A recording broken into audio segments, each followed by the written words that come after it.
I am back. You are comfortably zoned. Zig in the Zone, as a matter of fact. From Alameda, California, I am coming to you um, with three folks, three of us, who are remote today. Paulie, the producer, how are you? Very well. Thank you, Zig. Appreciate it. Good to see you, buddy. You're in the Valley, I'm in Alameda, and from San Francisco.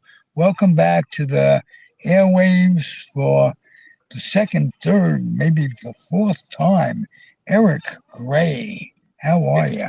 I'm fine, Ralph. Thanks. How are you doing? Good. Can't complain at all. It doesn't do any good. No one listens.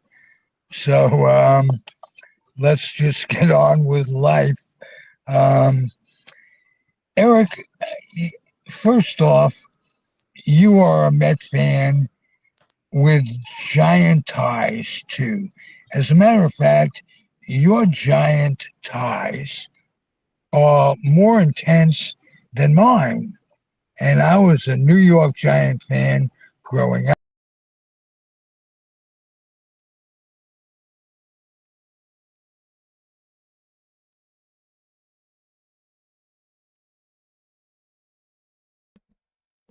All right. Well, that was interesting. I've never had that happen. I'm going to take over until I can bring them back in. All right. I've never had it crash out like that. And we're still streaming. So, has to do with their connection. I'm going to start the call again. That was interesting. We have the same philosophy. We'll root By the for. way, we lost connections with you guys for some reason in the middle of your question there, Zig. So start over again. I took over the podcast because we were still streaming, but there you go. Okay, start from the beginning. Well, I'll start from the beginning of your question. You started, I think you basically said that Erica's back with us for the millionth time or the eighth time. Yeah, right. Okay. Eric, welcome back. Eric Gray, nice to have you 2 or 3 times. And we always enjoy your company. And I always enjoy being on your show with you, Ralph. Good. Thank God, because somebody does. We had to we had to have somebody enjoy this. How many? A year and a half of doing this, Paulie. It's been great, and I promised at the beginning that I would bring the guests who are interesting and passionate. And Eric has many interests and many passions. Um, let's start with the music for a change. Um, you're writing a book, another book. You've got two baseball books under your belt, and you're writing a music book. Tell me how that's going. Well, it's going pretty well. For those of you who don't know me, I'm writing a book about people's music and concert memories, and the stories could be about seeing a great concert, seeing your first concert, seeing a horrible concert, something that happened at the show, maybe falling in love at a concert, maybe it's meeting. It doesn't even have to be about concerts. It could be meeting a star or meeting somebody, a musician that nobody else knows, but that you really like. It could be about being a roadie. It could be about why you like a particular artist or song or why a lyric speaks to you. Anything to do with music or concerts. And I'm kind of in the final stages of collecting stories. I've got many hundreds of stories that I'm going to have to choose from and narrow down, I'm sure. But now comes the hard but fun part, which is deciding which stories I can fit into the book and how to chapter it and all that. Right. Sometimes you second guess yourself with stuff. Um, I I know I did writing my book with George Grimm, and but not often if you do it right. Well, Um, yeah, I kind of did with the baseball books, but I also knew that I had a second chance at it. And before the first book was done, I already knew there'd be a second. So, I had fewer regrets than I might have. Good. Good move on that part. There's a book coming, second book coming from me as well, Loving Baseball when we were 12 and innocent. And I'm very excited about that. I've got about 70 interviews, um, podcast interviews with that subject in mind, with a varied amount of human beings. Um, it's been players, coaches, managers, um, just sports writers, authors. It's been a great experience just doing it. And I'm in the final stages as well. Um, I could use a good editor when you're done with your project. Anyway, let's talk about the Mets playing the Giants and how that was. Um, Started to say that you're an East Coast guy like myself. Giants moved out west. You continued to follow them, but like myself, you became a Met fan. But no Giant fan, Gent fan, can ever divorce themselves of their first love in baseball. And, you may add other loves. I'm digging the Yankees and their history. Um, Remembering that they were the team in town when I was a kid, the only team left. Um, they left, Giants left in 57.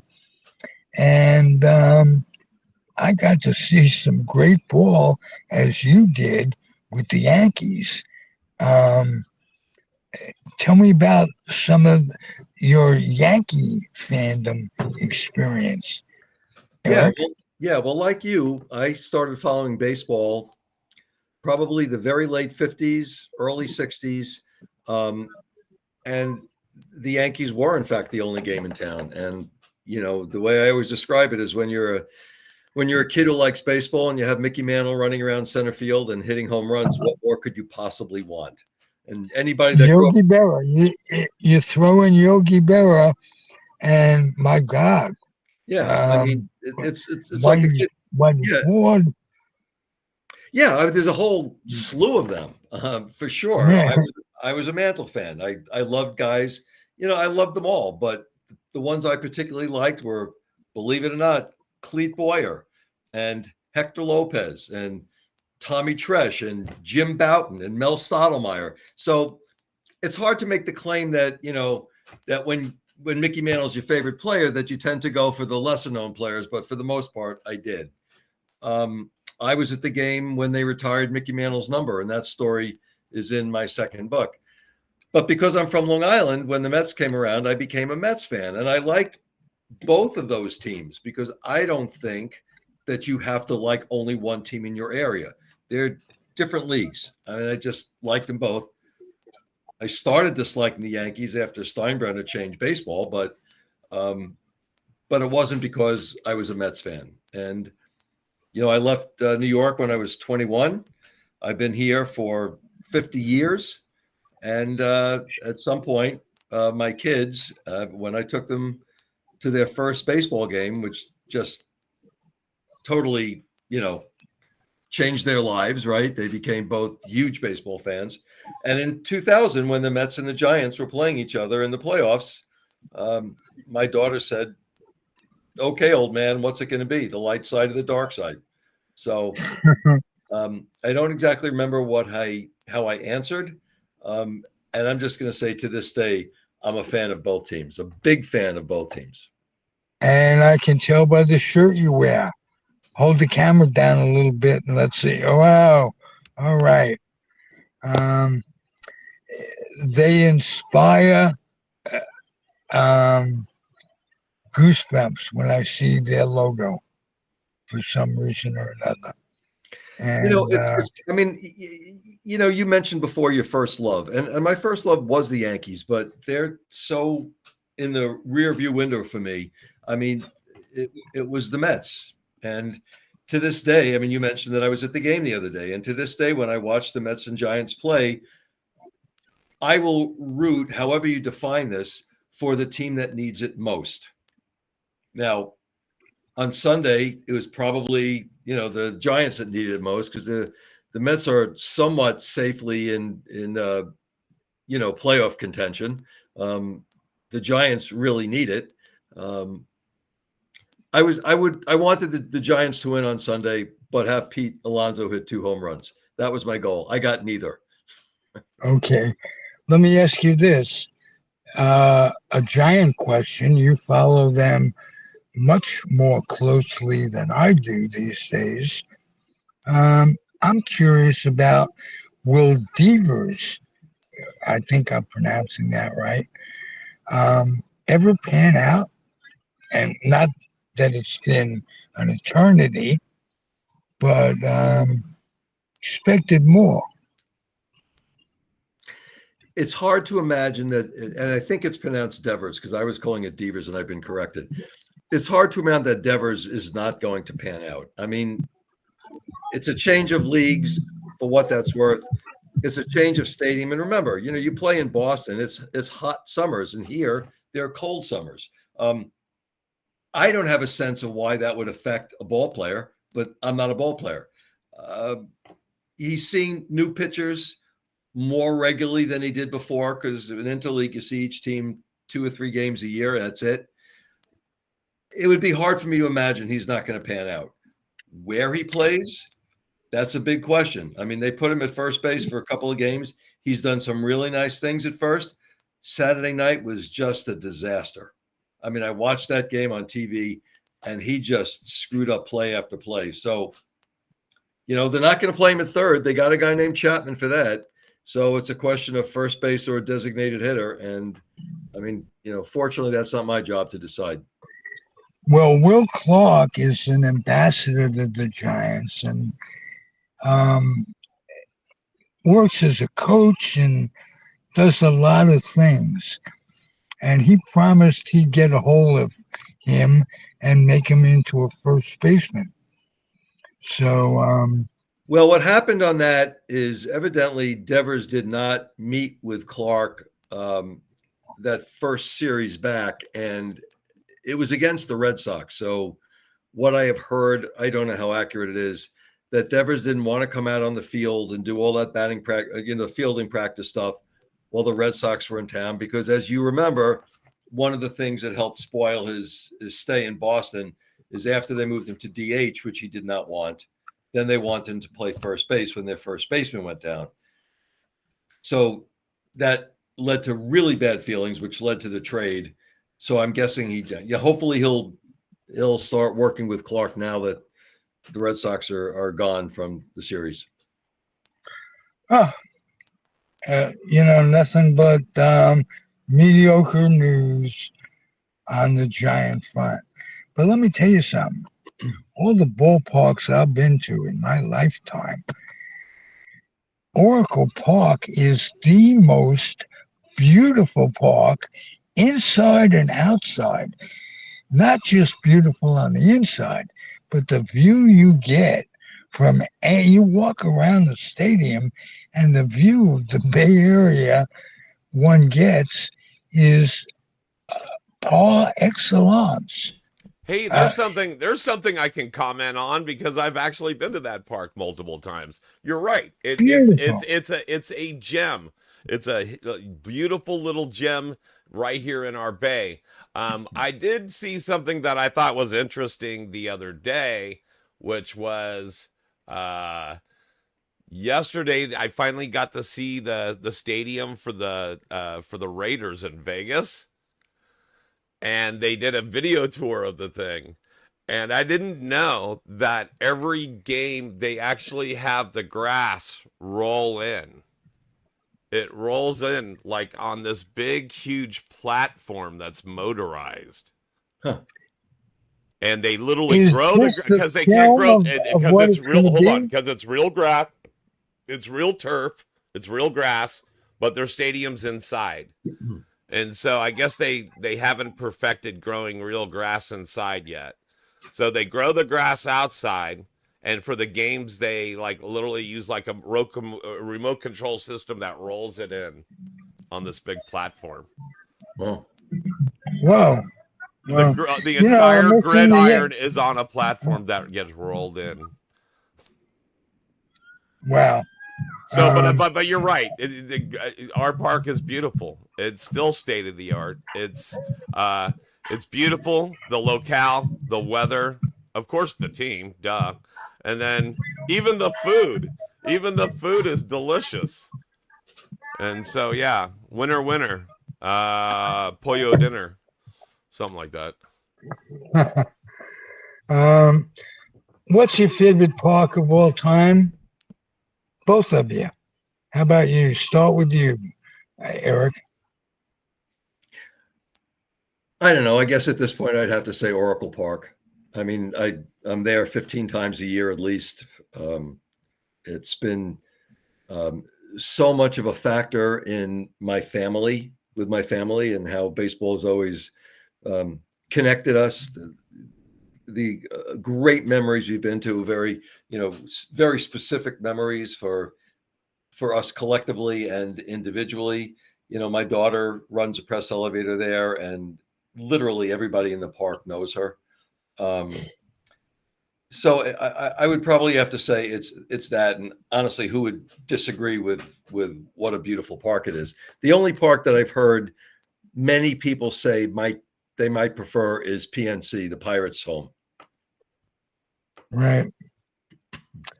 Paulie, you have any memories of the stick or the Oakland Coliseum? You're stealing my thunder. That's exactly where I was going. It had to be memories, right?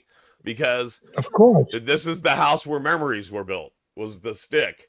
And so for And me, this is the show where memories live.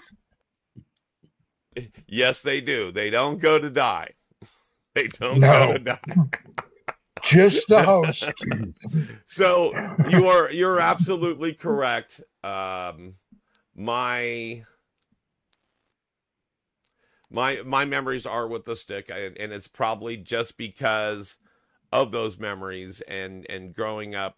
I went to a lot of Oakland Coliseum games also, but uh, that was it wasn't as well maintained. There are some memories back in the 70s because I was around, during their heyday in the 70s. So there's some memories there, but I don't have a lot of ballparks. I would love that would be a great thing. So if I won a drawing or won like the World Series contest or whatever, what I would like to do is be able to see a baseball game in every park, right? And then end the season at the World Series. Wouldn't that be like that? Wouldn't that be like the greatest? That would be the ultimate, right, for baseball fans. Actually, the ultimate for baseball fans is Eric reading from his book. Yeah, I'd like to get to that, but Paulie, do some business for us to keep the station alive, to keep the old wandering Jew alive, and we'll do that, and then get to Eric, and he will do some book reading. How about that, Sounds good to me. Paulie?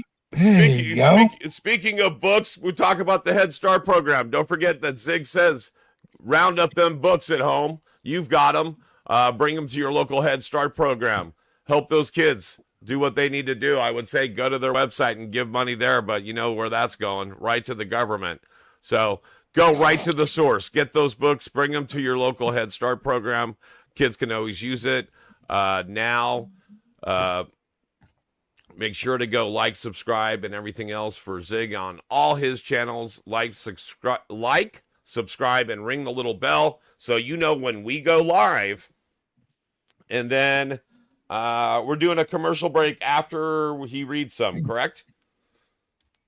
That'd be great. All right, so we're Without further ado, without Eric, further ado, there we go. Eric Ray. All right. Thanks, Ralph and Paul. For anybody that's watching this podcast that doesn't know, I've collected two volumes of baseball stories, people's personal baseball memories. The first one is called Bases to Bleachers, and the second is Backyards to Ballparks. I'm going to read some stories from each one. And Ralph, again, I'm going to, when you're ready for me to be done, give me the nod and I'll finish. I'll do one more story. Okay. Same holds true with me. When you're ready for me to be done, just call the Undertaker. But well, that got dark. Mind. That got dark very quickly. So I'm a silly man. So I'm going to start with this first story, and it's from a friend of mine who worked in Job Corps. My professional career was working for Department of Labor, overseeing Job Corps programs. And I caught up with this friend of mine in Minnesota, and this story was really important because it helped me shape my books. And I realized that when she sent me this story, I realized that I had to make the structure of my book fit my content, not ram my content into some predetermined structure. I originally thought that, the stories had to be at a ball game. I got the story, and that completely made me rethink the whole process. So this is Sarah's story. I'm not a fan of any sports. I've been to a few baseball games, but only when I get free tickets and go for the experience of drinking beer, eating stadium food, and having a good time with friends. It's not that I don't like baseball. I just don't know much about the game, the players, or the rules. I was in Chicago for a Job Corps conference, meeting my friend Pearl in the bar of the hotel where I was staying. When I got to the bar in the late afternoon, there were just a few people there, but not Pearl. An older gentleman was sitting alone at the bar, and I thought it would be safe to sit next to him. I preferred not to sit alone. I asked if I could join him while waiting for my friend. We had a few drinks, chatted about life, my job, the fact that I enjoyed working with young adults, and I was excited to see my friend who I hadn't seen in quite a while. I was glad that I felt comfortable with him, but he shared very little about himself. When Pearl showed up, I turned to the man and said it was nice to meet him, although we didn't know each other's names. I introduced myself, and he said, "Nice to meet you, Sarah. My name is Ernie Banks." We shook hands, and I went to sit with my friend. My friend, a native Chicagoan, asked who I was talking to, and when I told her, she started to shake a little bit and asked me if I knew who Ernie Banks was. I said, "Well, yes, he's the man at the bar." Pearl yelled, "That's Ernie Banks. That's Mr. Cub. You've got to ask him for his autograph. He's the most famous Cub player ever." I wandered back over and said, "Mr. Banks, my friend over there tells me I need to get your autograph. You're Mr. Cub? You must have been one great basketball player." Well, that made him laugh, of course, and he said it was great to be in Chicago having a casual conversation with someone who had no idea who he was. And by the way, he played baseball with the Cubs, not basketball. He gave me his autograph. We chatted for a little while longer, and that's the gist of the story. And about a year after the book came out, Sarah sent me a scanned copy of the autograph that she had found. It was too late for it to go in the book, but what a great memory. Wow. Great story. This is from a chapter that's called The Negro Leagues. And a friend of mine, someone I've gotten to know through the book, his name is Frank White. He did an interview with a couple of former Negro Leaguers, as well as his father.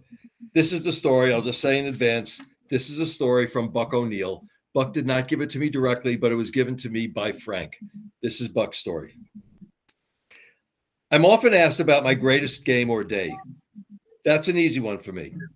It took place on opening day, 1943, Memphis, Easter Sunday. In my first at bat, I hit a double, and I followed that with a single. On my third time up, I hit the ball over the left field fence. On my next at bat, I hit the ball to deep left center. It looked like it was going out, but I kept thinking, hit the fence. The ball did bounce off the fence and between the left and center fielders. As I pulled into third base, the coach was waving me around for an inside the park home run, but I stopped. I wanted to get that cycle. That night, relaxing in my room, the team's publicist called me down to the restaurant to meet some folks. The owner's daughter was a school teacher. I walked up to her and I said, "Hello, my name is Buck O'Neill. We were married for 51 years. That's my favorite day, hitting for the cycle and meeting my wife." Um, Wow. just a wonderful Wow. story. Hey, let me interrupt one thing that I admire most about your experiences with the books. You go around, you have a little tour of the country, and you visit your friends, and they set up book signings or not signings, readings, and what have you, and you meet the people. You get an idea that it just isn't typing. It's it's personal interaction, It seems, and and it seems like, just to jump in, I know where you're kind of going, or at least I kind of feel I know where you're at. Me and Zig have known each other so long, we complete each other's sandwiches. So at this point, no, it's true. Even your stories that you convey in your books, they're all kind of from lore. It's from you talking with others and communication and sharing these stories, and you're like, oh, which, even brings me back to, you've asked me to be a contributor. You're like, you've got some music stories, you've got some rock stories, so you're always, it's a big thing about talking to people, communicating with people, sharing those stories, and then paying it forward to the next generation, right? Isn't that what we're doing? We're preserving it. It's a legacy piece. Absolutely. Yeah, absolutely. The greatest and absolutely most unexpected, I won't say consequence, benefit. The wonderful thing about this is the friendships that I've made. And many close ones. Ralph, you know some of the people. You and I obviously are friends because of this. I mm-hmm. never expected to make friendships, and I'm not going to read this story, but Lynn and I were at a ball game in Milwaukee, and there was a guy behind me, and I was telling him about the book. He sent me an incredible story about taking his kids to their first game. It's just an amazing story, and we stayed in touch. We became Facebook friends, and he said to me, "How do you know this guy Harry?" Well, I had made a post, and Harry commented on it, and I said, "Well, he's my wife's cousin's kid. How do you know him?" He said, "My son married his niece." And so we're family with this guy. And to say that he and his wife are close friends of me and Lynn would be an understatement. I mean, it's just been remarkable. So, yeah. And, Paul, what you just said is one of the things. Ralph, do you know John Leonidakis? I certainly do, and so does Paul. Yeah. We had him on, and had him on several times. He introduced me on the air to Arnold Hano, Uh-huh. who wrote A Day in the Bleachers, Yeah. and I have a great podcast with the two of them. Yes, and so the extension of who knows whom in baseball um, amazes me. You know, it gives me goosebumps again. Yeah. Well, Um, Paul, to go back to your comment. So, John, for people who don't know, is a baseball historian. And John has a story in each of my books, but he also wrote um, uh, um, a piece, a testimonial for my book. And what he says is Eric's books connect the generations. We're part of a renaissance of keep making the stories that are passed down from generation to generation. So, that was your point, Paul. And what my wife always says when I always say, look, I don't get that much credit for this. I didn't write the stories. I've got 4 in each book. out of hundreds. And she said, yeah, but what you're doing is you're having people tell the stories that perhaps nobody else would ever hear, if not for in your book. So, I'm very proud of that. And Ralph, the next story I read is an example of someone that not only I, but you became good friends with. And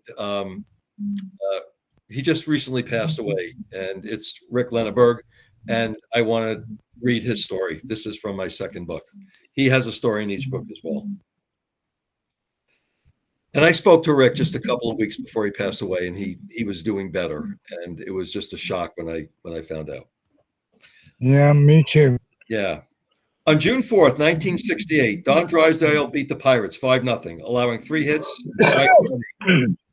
The victory was Big D's 6th straight shutout, giving him 54 consecutive scoreless innings, both new major league records. His scoreless streak reached 58 2/3 innings on June 8th. It was tough for Dodgers fans when he retired just over a year later on August 11th, 1969. I was at Dodger Stadium when his retirement was announced. The crowd became absolutely silent for 10 seconds and then erupted in a 2-minute standing ovation for Big D. Is one of the most memorable major league game moments of my life. As a side note, on the night of that same June 1968 day, Robert Kennedy was assassinated. When Drysdale died suddenly, among his personal effects was a cassette tape of Senator Kennedy's speech that night, which opened with, "I'd like to express my high regard for Don Drysdale, who pitched his 6th straight shutout tonight." Apparently, Drysdale was so moved by that and what happened moments later that he kept the cassette tape with him wherever he went. I can only imagine that once in a while he would listen to it, reflecting on how fragile life is. So that's a tribute to our mutual friend, Rick Lenneberg. Rick was special, and we share his friendship.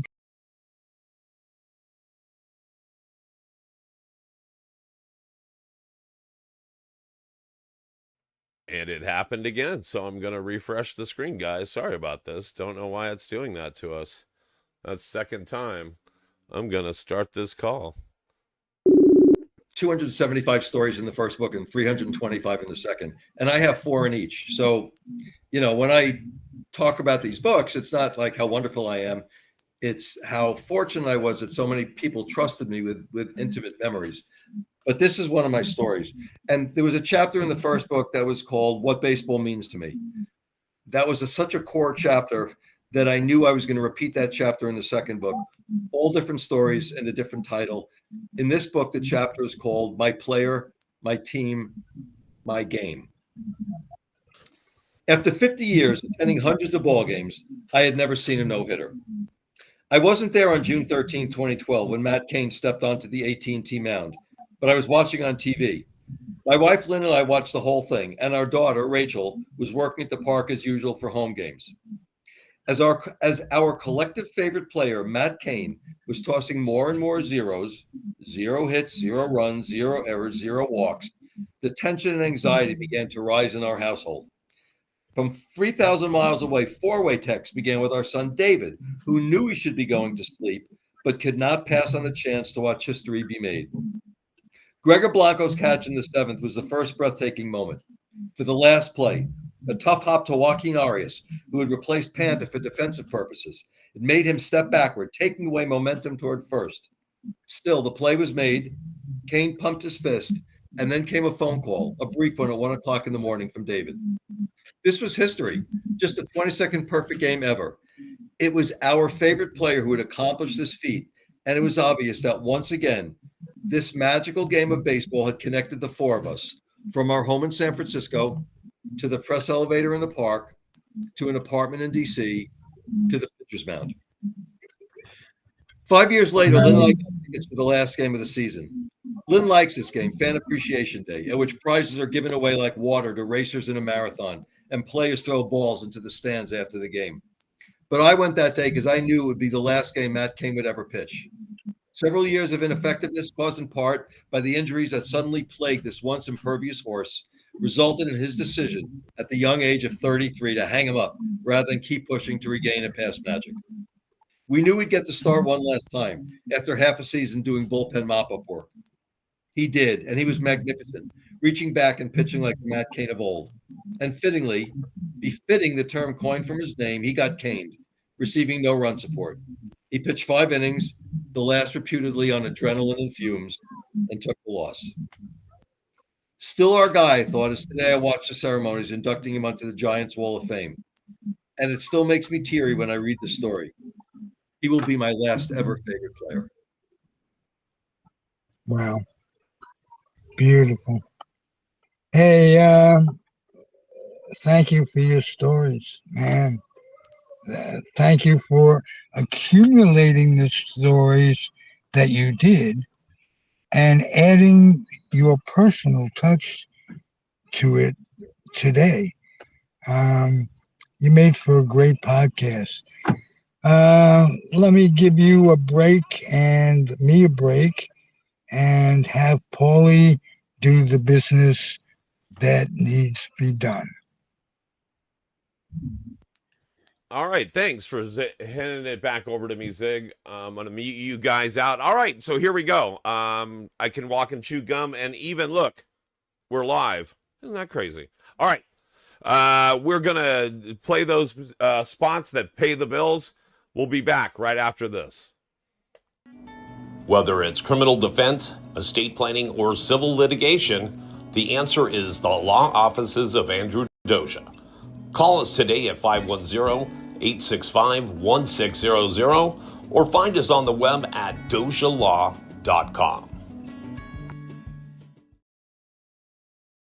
For tenant and landlord disputes, there's no other than the law office of Jeff Canberra. Call now 1-510-865-7369 and don't forget to tell them Zig sent you.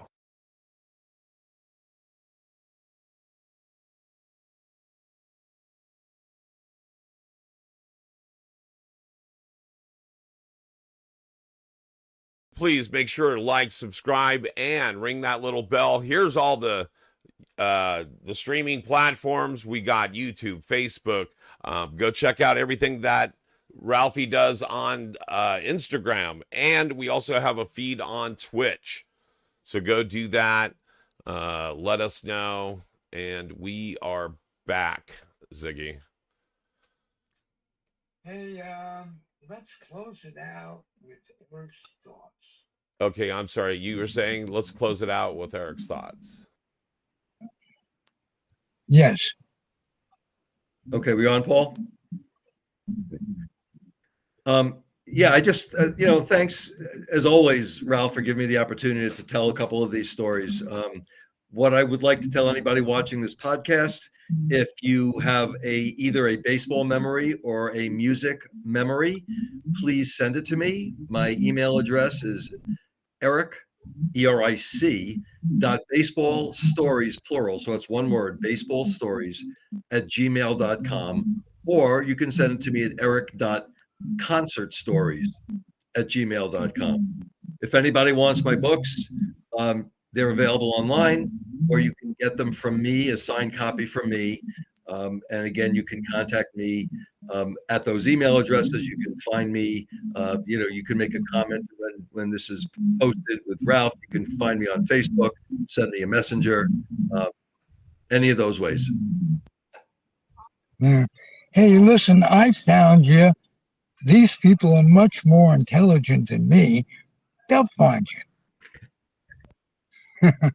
And Ralph, so many of the stories in this book are from people that you know and that many in the baseball community know. That, as you mentioned before, it's big, but it's a small community. People know each other. It is a small community, but it has tentacles. Right. And the story that illustrates that is that baseball had nothing to do with that woman, Sarah, meeting Ernie Banks. She didn't even know who the hell he was. Right. And it was a great story, as were all of yours. Thank you for being here. Paulie, before we go, tell us a little bit about what's going on at your studio. San Francisco. All right, Zig. This is what we're doing at Edge Studios. We're always looking for original content and creators. If you have a dream and you want to see it to come to fruition, please reach out to us at edgestudiosonline.com. And you can reach out to us by email at edgestudiosonline@gmail.com or drop us a line at 650-503-3435 and let us know how we can help you. We can help you if you're here in the Bay Area. We have spaces there. We also can help you remotely. So no matter where you reside, as long as you have some sort of device, we can help you bring your content. I'm sitting here in Central California while Zig's in the Bay Area, and so's Eric, but they're all in 3 different locations. And so you can do this from your home. You can do this from your device. That's right, you. So please reach out to us at Edge Studios Online, wherever podcasts can be seen and heard. And Ziggy, we're out. And that sounds so simple, but you are a pro. I've been working on it. I am not just blowing smoke, but to do this from 3 locations, 3 different people, and we all had a good time. That's the bottom line. And well, and even this, we're doing a remote, and the remote, we're actually over the next few weeks is going to get better and better. The feed's going to get better. We dropped out a couple times there, but things only get better as you start to. The more you create, the better the process becomes. You start off walking or crawling, then walking, and then before you know it, you're up and running. So, Zig, get us out of here like only you can, buddy. Oh, will you have your drink? It's mocha. It's not a drink, but it's an addiction. Let me tell you. Mocha Frappe Anonymous. I can see it now. They be good. That's my commercial for them. I'll take us out with a word of thank you to both of you. How about that?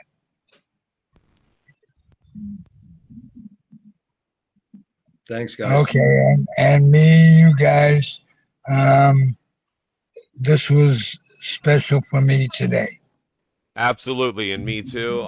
Eric, always a pleasure to see and or hear you, even if it's virtually, sir. And as well for me. It's we're basically having a little 3-way love fest here. Best kept remote. Right. Be still my heart. All right, guys, we're getting out of here. To the rest of you zoners, stay in the zone. We'll see you next week here. See ya.